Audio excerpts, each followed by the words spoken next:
आज से हम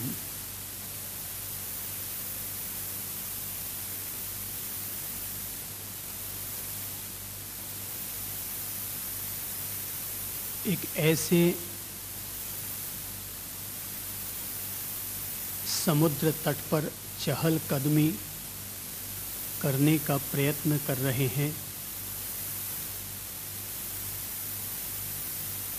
जहाँ से हमें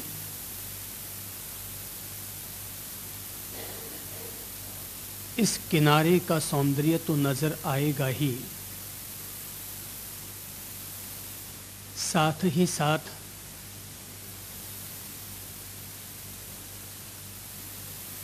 प्रयत्न यह रहेगा कि हम अथाह समुद्र के उस छोर को भी देखने का प्रयत्न करें।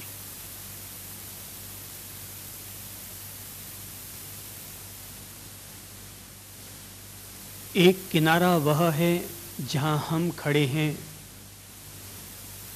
एक किनारा वह है जहां से हम सब लोगों को एक मध्यम पुकार आ रही है।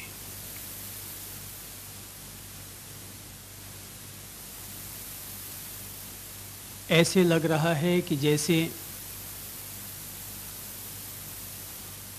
कहीं मीरा का करताल बज रहा हो, कहीं तुलसीदास के चंदन के घिसने की आहट आ रही हो,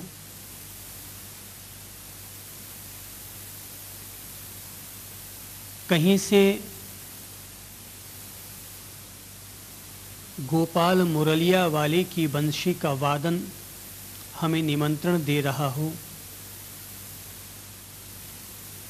और कहीं से महावीर का मौन मुखरित होकर हम सब लोगों के भीतर में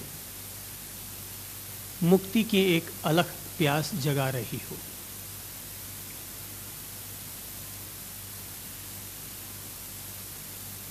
इस किनारे का आनंद तो न केवल हमने वरन दुनिया के हर किसी इंसान ने लेने का प्रयत्न किया है, लेकिन उस किनारे का आनंद तो केवल उन्होंने ही लिया है कि जो लोग किसी महावीर की तरह सन्यासी होकर निकल पड़े, किसी बुद्ध की तरह अभिनिष्क्रमण करके निकल पड़े,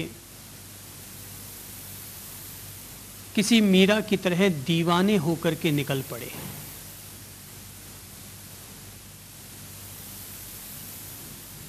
अभी हम लोग उस किनारे के आनंद से वाकिफ नहीं हैं, लेकिन हृदय में उठती हुई हिलोर इस बात की अभीप्सा और प्यास जगा रही है कि कुछ उस किनारे पर भी है। उस किनारे का अपना आनंद है, उस किनारे की अपनी रोशनी है, उस किनारे का अपना स्वाद है। शिखरों की हम यात्रा करते हैं तभी हम लोग शिखर के उस पार रहने वाले दृश्य का आनंद उठा सकते हैं। तलहटियों का आनंद हमने खूब ले लिया। तलहटी पर खड़े हुए बाजीगरों का आनंद खूब ले लिया और खूब खिलौने भी खेल लिए। पिता भी एक खिलौना निकला, माँ भी एक खिलौना निकली, भाई और पत्नी, ये बाजार, ये दुकानें, ये सब बच्चों के खिलौनों की तरह रहे, खास तौर पर उनके लिए कि जिन्होंने महावीर की तरह, बुद्ध की तरह संसार को समझने के लिए प्रयत्न किया।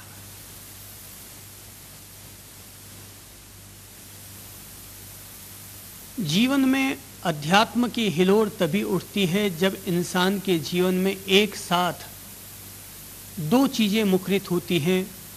एक ओर बुद्ध का बोध, दूसरी ओर महावीर का मौन, और अगर जोड़ना चाहें तो तीसरी ओर मीरा का एक तारा। तो जहां बुद्ध का बोध, महावीर का मौन और मां मीरा का करताल, उनका एक तारा, और अगर जोड़ना चाहें तो एक और चीज जोड़ लें और वो है चैतन्य महाप्रभु का नृत्य, अहो नृत्य। तो ये सब चीजें जहां पर मिलती है, जहां पर जुड़ती है, उसी का नाम प्रयागराज होता है, उसी का नाम जीवन का आनंद होता है, उसी का नाम जीवन का महोत्सव होता है। हम लोग जो महोत्सव मनाते हैं वे महोत्सव 2 घड़ी में बनते हैं और 2 घड़ी में मिट भी जाया करते हैं। कोई भी व्यक्ति अगर अपना हैप्पी बर्थडे मनाता है, मैरिज एनिवर्सरी मनाता है, तो उसकी खुशियां जरूर उसके सिर चढ़कर बोलकर आती हैं, लेकिन कब तक? जब तक उन प्लेटों पर सामान सजा हुआ है, लेकिन बिखरी हुई प्लेटें, टूटे हुए साजो सामान को जब देखा जाता है तो लगता है इंसान की खुशी पल में पैदा होती है, पल में बिखर जाती है। पौधे पर पल में गुलाब खिलता है और पल में बिखर जाया करता है। पल पल में अगर खिलने वाला और बिखरने वाला तत्व ही अगर खुशी और गम है, तब तो इंसान जिंदगी भर खुशी और गम के तराजू पर तुलता ही रहेगा। कभी एक पलड़ा भारी होगा और कभी दूसरा पलड़ा भारी होगा। अपन लोगों ने बचपन में वह गीत सुना है कि जिसके बोल रहे थे कि सुख दुख दोनों रहते जिसमें, जीवन है वो गांव, कभी धूप कभी छांव। जिन लोगों को केवल सामान्य समझ होती है और इस किनारे का ही जिसने आनंद लिया है, उन लोगों के लिए कभी धूप है और कहीं छांव है। लेकिन जिन्होंने किसी महावीर जैसी अंतर्दृष्टि प्राप्त कर ली, किसी पतंजलि जैसी योग दृष्टि को उपलब्ध कर लिया, किसी बुद्ध जैसी बोध दृष्टि को अख्तियार कर लिया, उन लोगों के लिए संसार एक आंख मिचौनी का खेल होता है और वे संसार को धैर्यपूर्वक समझते हैं, आंख खोलकर समझते हैं, जीवन में घटित होने वाली हर घटना को देखकर समझते हैं। वे जन्म को भी समझते हैं, वे यौवन को भी समझते हैं, वे रोग को भी समझते हैं, वे बुढ़ापे को भी समझते हैं और वे मृत्यु और उसकी निकलने वाली अर्थी को भी समझते हैं। उन्हें नहीं लगता कि दूसरे की मृत्यु मृत्यु होती है, उन्हें लगता है कि दूसरे की मृत्यु भी उनके खुद की मृत्यु हुआ करती है। उन्हें हर जन्म, हर किसी दूसरे का जन्म उन्हें अपना जन्म लगता है और हर किसी दूसरे की जवानी उन्हें अपनी जवानी लगती है। उन्हें हर किसी का रोग अपना रोग लगता है, हर दूसरे की पीड़ा अपनी पीड़ा लगती है, हर दूसरे का बुढ़ापा उन्हें अपना बुढ़ापा लगता है और हर किसी दूसरे की मृत्यु उन्हें अपनी मृत्यु नजर आती है। तो जब एक सचेतन, एक आत्म जागरूक, एक साधक व्यक्ति किसी की अर्थी को निकलते हुए देखता है तो जीवन के बहुत सारे अर्थ निकाल लिया करता है। एक साधक व्यक्ति अगर ठोकर खाता है तो ठोकर को खाकर के वो खुद आत्म जागृत हो जाता है। एक आत्म साधक व्यक्ति जब किसी और की चिता को जलते हुए देखता है तो चिता को जलते हुए देखकर उसकी अपनी चेतना जग जाती है। और वो आदमी है भी किस काम का जो आदमी दूसरे की चिता को जलते हुए देखकर और अपनी चेतना को जागृत न कर पाए। जिंदे में और मुर्दे में यही पहचान है कि जिंदा जग सकता है और मुर्दा केवल सोया हुआ रहता है। तो जो आदमी घटी हुई घटनाओं को देखकर अगर कुछ भी अपने भीतर बोध की किरण नहीं उतार पाता, ऐसा आदमी मरा हुआ है। तभी तो भगवान श्री कृष्ण ने अर्जुन से कभी कहा था कि तुम्हारे सामने जो लोग खड़े हैं, जिन्हें तुम अपना भाई समझते हो, अपना काका समझते हो, अपना मामा समझते हो, अपने पितामह समझते हो, यदि वे लोग धर्म का पथ छोड़ चुके हैं तो वे लोग मर चुके हैं, और मरे हुए को नीचे गिराना कोई पाप नहीं है। सौभाग्यशाली होते हैं जो जगते हैं, भाग फूटे होते हैं वे जो सोए रहते हैं।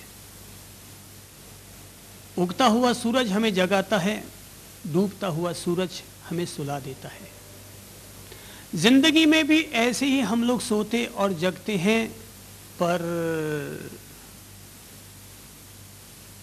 जिसने समझ लिया है कि नानक दुखिया सब संसार, कि सारी दुनिया दुख रूप है, वे लोग कोई जग जाया करते हैं, और जो जग जाते हैं उन्हीं के लिए महावीर का मार्ग सार्थक होता है, बुद्ध का मार्ग सार्थक होता है, नानक का मार्ग सार्थक होता है, राम और रहीम का मार्ग सार्थक होता है। याद रखिएगा, मार्ग केवल उन्हीं के लिए सार्थक होता है जो कुछ सचेतन होते हैं, जागरूक होते हैं। दूसरों का मार्ग तो छोड़ो, स्वयं का भीतर का मार्ग भी उन्हीं के लिए सार्थक होता है जो कुछ जगते हैं। श्री अरविंद ने एक अच्छा शब्द प्रयोग किया है जिसे उन्होंने कहा है अभीप्सा, प्यास, तड़फन, कि जिसे बुझाए बगैर, तृप्त किए बगैर चैन ना मिले। तो ऐसी जब तड़फन पैदा होती है तो जिनेश्वर का जितेंद्रिय करने वाला मार्ग सार्थक होता है। तो आज से हम जिस मार्ग की ओर कदम बढ़ा रहे हैं, जिस समुद्र तट पर हम लोग चहल कदमी कर रहे हैं, सावधान रहें हम लोग, क्योंकि रास्ते में कई दफा ज्वार भाटे भी आएंगे। हमें अपने ही जीवन में, अपने ही भीतर के घेरे हमें घेरेंगे,